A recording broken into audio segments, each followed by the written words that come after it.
guys, hello, welcome to our talks. Hello, welcome back. Thank you for coming along and joining us again. Today we are going to have a little chat about some sleep because Janine. Yes. Yes, I think because finding it very difficult to fall asleep. I've been talking to Martina. Martine's telling me I can't sleep.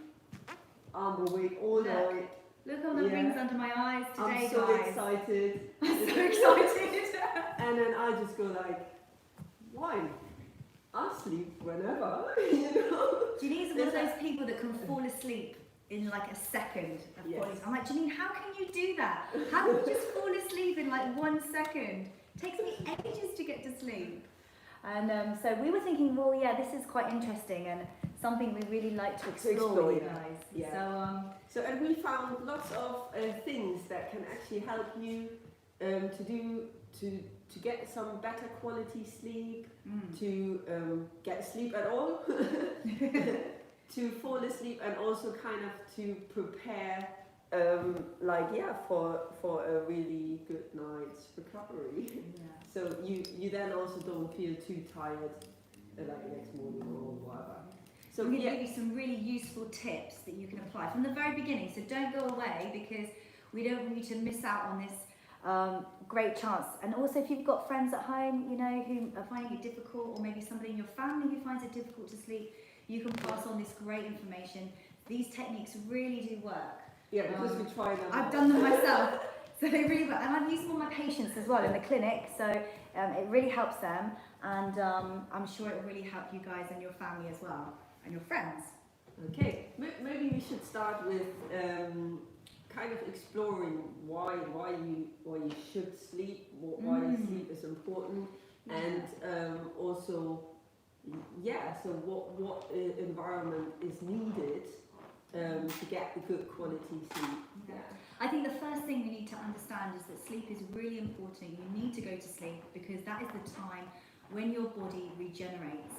So in Chinese medicine, between the hours of 1 and 3 o'clock in the morning, they say is when the blood all returns to your liver, and then the blood can then nourish all the rest of the organs in the body. So if you're not falling asleep between those hours, then that process is not happening, and it kind of puts you on a really interesting cycle.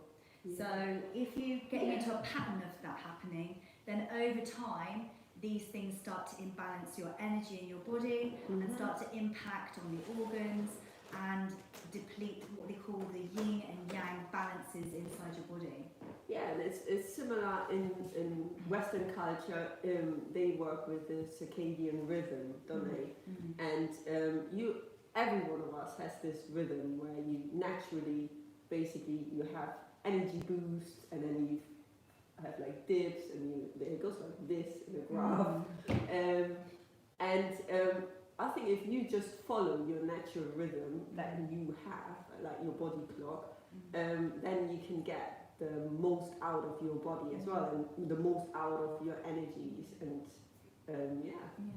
And also it's different, each time of the year is different as the seasons are changing. If you're following the seasons and the patterns of the seasons, as the days are getting longer, you can obviously and it's lighter outside, you're able to follow that pattern as well. That will help you. So one thing you, if you're not aware of your pattern yourself, sometimes I'm quite aware that like usually after lunchtime I'm a bit low, kind of would like to have a nap. Maybe other people don't. Sometimes, so if you're not really aware of your pattern, maybe you can kind of do for a week or so, do like a bit of a sleep diary to find out what your pattern is, and then basically adjust accordingly to some of the tips we will give you in a minute, because you then will see, what are my patterns, what am I doing, which can be improved, or I think also it's important to understand that if you've got a sleep imbalance, they can come from different areas. So one person's sleep pattern and the reasoning why they're not being able to fall asleep, it can be different from somebody else's. So some of those things might be stress related, it might be your emotions, And that can be the whole range of emotions that we go through, from worry to fear, anxiety, and all those emotions in Chinese medicine, they affect all different, or they're all related to different organs in the body. So, for example, your sleep pattern might come from an imbalance as you said, in the emotions, which is connected to the liver. Or it might come from the stomach. It might be something that you're eating. It might be some lifestyle factors that you're following that are not appropriate and affecting you. Might not affect somebody else, but it might be your particular constitution needs that balance. And so it's really important to understand what your personal imbalances are. Yeah. And if you can get the gist of that, then you can follow the advice that we give you, and hopefully it will suit whatever pattern is the imbalance in your body. So some people at certain times of the month, for some women, they might find it very, very difficult to fall asleep. So you would need some blood nourishing, foods to help you to sleep better. Or sometimes, you know what? When I'm in my bedroom, it's like the window, you can always see the full moon when there's a full moon. So I think sometimes people also blame not being able to sleep if there's a full moon or something like that. Yeah, isn't it can be, yeah. You've got to imagine that's the balance of yin and yang in nature. So you are connected to nature, and we are affected by the day and night and the cycles of the moon. So there's no reason why you might feel like that. You might be quite sensitive to that during that time of the month. Okay, so what can we actually do? So what are things it's like really easy things that probably we can do. Yeah. So I would say, first of all, you might want to kind of see, like, the hours before you actually go to sleep, what's happening, just like maybe 3 hours or 2 hours before you go to sleep, what's happening in them. Are you really active? Are you eating? Are you, I don't know, are you stimulating yourself to get excited? Because that will help you not to sleep. Yeah, if you're reading or if you're watching TV. That would be obviously one thing to discover by yourself. What is your environment just before you want to fall asleep? Like maybe 2 to 3 hours before you want to fall asleep. And then do like tiny little switches that you like can help you to relax. That will help you to change your sleep environment to prepare you better to fall asleep. I think what's important is that you make sure you're getting yourself into a regular sleeping pattern. I know for myself recently, I've got into a pattern of going to bed at really late at night, and sometimes it's quite difficult to break that pattern. So you have to kind of get yourself into a habit of making sure you go to bed between the hours of, I would say, 9 o'clock and 11 p.m, making sure that you're in bed during that time, and trying to stick to that in a routine, and that will help you to get your body clock back. I think an easy way to do this is, like, if you at the moment just go to bed at 12 or 1 or so, just maybe every day for a week, just do like 15 minutes earlier, 15 minutes earlier. So you don't do like straight away, go to bed at 11 and it's like, I don't know, I'm sitting here, don't know what to do. But maybe if you go at 1, maybe next day you go 1:45, half 12, and so on. Until the end of the week you reached probably 11 o'clock. There are some signs that can tell you what type of insomnia you have. So, for example, if you're finding it very difficult to get off to sleep, it's very different than if you're waking up in the middle of the night. If you're waking in the middle of the night, that's more of a yin deficiency, and that normally comes with thirst. But if you're finding it difficult to get off to sleep, usually that's to do with blood. So that means there's not enough blood in your body, there's not enough blood in your liver for you to be able to, that function to happen. So what you can do is, if you're finding it difficult to fall off to sleep, you might want to have just a little tiny snack before you, something a little bit, tiny bit of sugar before you go to sleep. And that will help to stimulate your stomach, and a little bit of blood that will just help you to fall off. sometimes with babies, I don't know whether you find this, sometimes they sleep better when they have something to eat, you know, and that's working along the same lines. Yeah. So you might want to try that. And like Janine was saying earlier as well, if it's coming from stress, you'll be able to notice other signs and symptoms along with that, and that would be like, you know, you're getting very irritable. You might notice you get a lot of headaches. You might feel really, really tense. You might be snapping at people all the time, and that sort of insomnia is coming from another part of the liver, more to do with the yang side rather than the yin. And that one is where you need to really try and calm your body down, try and get your body to relax. And so what helps me is I do is like maybe every other day or so, or if you had like a stressful day at work or something, I usually have a hot bath before I go to bed. Yeah. So because it kind of gives me the time to relax my thoughts and muscles as well, and then you kind of already prepared to kind of then just. There's actually a secret. There's a secret Chinese remedy for getting to sleep. I'm going to tell you, she'll pass it on to you, let you know. So what they do is they put their feet in hot water. Oh, do they? Yeah, because you imagine all the yang is going up to your head. If you're overthinking or over worrying and having a lot of stress, sometimes you need to bring the yang down out of your head. Well, so by because sometimes putting your feet in hot water will really, really help. Sometimes when I do have trouble sleeping, I have cold feet actually. You have cold feet? Yeah, so when I have cold feet, I can't sleep. Yeah. And also, sometimes you put some socks on in bed. I noticed that makes a difference as well, just to keep your body temperature at the right temperature so you're able to feel more comfortable. But yeah, putting your feet in hot water. No, good tip. Yeah, it's quite, and it really does work. I'll try that next time as well. Yeah. And there's some great herbs that you can take as well that will help you to sleep. And simple ones that you can get from a supermarket. Things like a chamomile tea are really great, just to relax your I think sometimes adrenals. Like a calming sense as well, isn't it?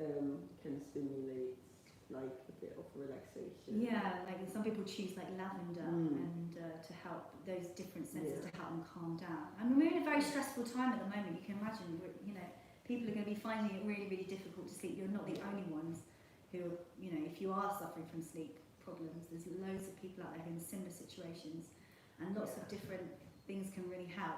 Like that person who I talked about who's very, very stressed, you might notice that your eyes are very hot and very itchy as well, and you can have another type of Chinese tea called chrysanthemum tea. It's really lovely, like a beautiful yellow flower, but that has a really like special quality in it that helps to soothe your liver, helps to take the heat out of your body, take the heat out of your liver. Sometimes if you have heat symptoms inside, that will also prevent you from falling asleep. So drinking chrysanthemum tea is a really good way as well to. And then I think it's also if you have your bedroom is a very important part of getting to sleep, because first of all you wanted like a place which is just meant for sleeping, isn't it? So you don't want too much distractions in there. So I mean, I personally don't have a TV in my bedroom. I don't have a TV. And also, if you leave all your devices outside of the bedroom, that's really difficult. Helps. It's difficult. I have a lot of devices in my. Maybe that's the reason why I can't sleep. Facebook. Yeah.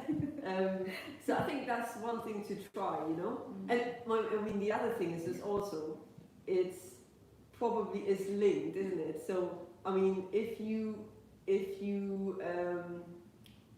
kind of sleep well, you usually should get up at the time you should get up once your 7-8 hours are over. I mean, I like to sleep in and press the snooze button, don't I? So I think if you have your devices outside of the room and your alarm goes off, you actually have to get up and you can't just press the snooze button. Continually press the snooze. So, but again, coming back to your environment. So, what also I love this too, and a friend of mine, they said the same as well. Is like, don't you love it when you have like really freshly washed bed sheets, everything is nice and So you have a bit of also it's like your room should be kind of air out, not too hot, not too cold. So you need to kind of find the right temperature for your room so that you can kind of make your environment suit your sleeping patterns. Yeah. If you make that room just for sleeping, and then your body gets into a habit of knowing that that's the space that you need to sleep in. Yeah. And so when you go there, you're naturally going to... Yeah, exactly. You train yourself, isn't it? You train yourself like, oh, I'm going in there, go on. There's a really great point that you can massage if you're finding it difficult to go to sleep. Yeah, let's have a look. Do you want to learn Oh, it? it's fun, yes. You want to try? Okay, so there's a sort of a self-massage that you can do, which is really, really useful. And you can do it sort of before you go to sleep, and it will really, really help you. So, so what do I have to do? So basically, there's these points that are on the back of your head. Yes, if I show you. So underneath your head here, can you feel you've got like, if you press with your thumbs, you've got like a space, like two little dips on the bottom of your skull. Yeah. And then if you go out a bit under your ears, you can feel there's like a knobbly bit. It's called your mastoid process. So if you move on the inside of that, you'll feel a dip. Yeah. And this in Chinese medicine is called amian, and it means restful sleep. Ooh. And you can actually push this point and you can massage it. Sometimes it feels a bit uncomfortable when you touch it, and you can, it feels quite tender. Yeah, it feels tender. Yeah, a bit. So what they suggest you do is you massage this point, and you have to press it quite firmly, and you have to massage it around like this. And they say you've got to massage it 100 times. 100 times? 100 times. Ooh. Yeah, so you've got to massage it round like this. And there's also other points that you can press as well. I bet it's like you count to 100 and then one you at a go. time when you fall asleep. 1, 2, like kind of shape. And there's some other points that you can do which help to relax your mind as well. Like also some So this one's called Tai Yang. So this one here is like where your temples are. So you can massage around here, on your temples. And there's one right in the centre of your head as well, called Yin Tang. So you can massage here. And sometimes what you can do is, if you've got like your fingers like this, you can imagine like these like potato peeler, and you can peel your eyebrows back like this. Oh wow. Yeah. Right, so you peel, and then also you can take your thumb. So when we do it, you can do it for children as well. So when I'm treating children, you can do like massaging. If they find it difficult to fall asleep, you can do this for children. How you can just run your thumb from the yin tang point all the way up to here, to this point here. This one's a very, very powerful point. Just like this. Yeah. So you just massage up, and you can. So how many times do you do this? 50 times. Okay. 50 times, and massage up. And you can do all the points that are around your eyes as well. All the points around your eyes. These ones will also help you sleep.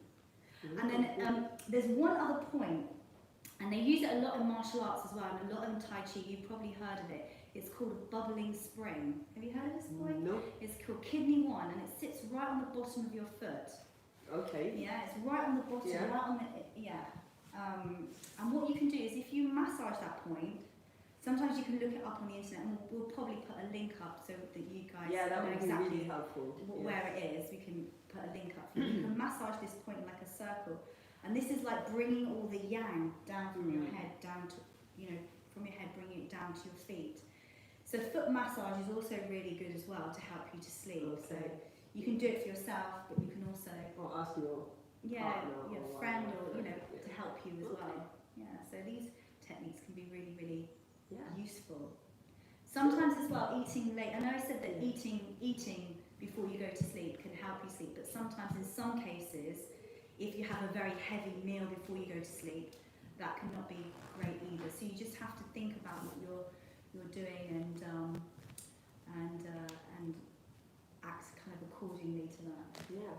If you need any help or anything, then just send us a message and we'll give you some advice if you've got anything specific that you want to chat about or help. So I think if we just kind of sum this up quickly, so we basically discovered we need 7 to 8 hours sleep a day to recover, to get our energy back, and stay healthy. Regular sleeping patterns. Ideally, fall asleep between 11. Between between 9 o'clock and 11. 9 and 11. But make sure you're definitely asleep between the hours of 1 and 3 in the morning. Okay, yeah. And then if you have difficulties falling asleep, so we covered environment, eat early, Massage relax, and really helpful massage techniques. And some teas you can Teas, eat as well. herbs. Yeah. Okay. If you've got any other questions there, you can message us, or you can go onto our Facebook page, you can go onto our Instagram, Twitter. And if you like what we do and you want to support us further, then you can go on there, and there are lots of ways that you can help to contribute. We just really want to get the message out there to you guys, and we understand it's a very difficult time, so we're just finding ways in which we can support you and support your physical, your mental well-being. Yes, and also if you have any secrets, just share with us. Because we share our secrets. We want to know about these as well. Yeah, so we let can us know try. your tips. Let us know your tips. Yeah. Okay. Thank you so much for watching, and we'll see you next time. Okay. Thank you. Bye-bye. Bye. Bye.